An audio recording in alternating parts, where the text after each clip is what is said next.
La paraula a la diputada.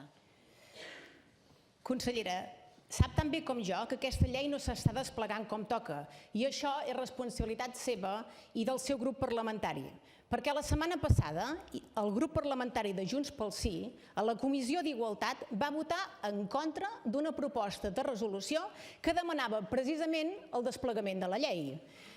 Podria al·legar, per dir alguna cosa, el que acaba de dir ara, que el Tribunal Constitucional ha suspès 11 articles d'aquesta llei. Però miri, sap què passa? Que encara en queden 53 per anar desplegant. I per tant, la seva actuació no té cap mena de justificació. I per anar acabant, el grup parlamentari socialista, el mes de febrer, va entrar a registre la seva compareixença a la Comissió d'Igualtat per explicar el desplegament de la llei, precisament. I la seva compareixença es va aprovar el dia 26 d'abril.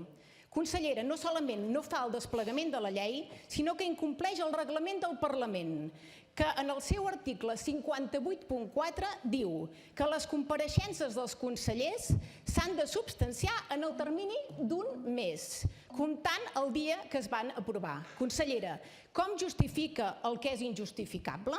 Aquesta és la seva visió de donar prioritat a la llei d'igualtat efectiva de dones i homes? Gràcies. Gràcies, diputada.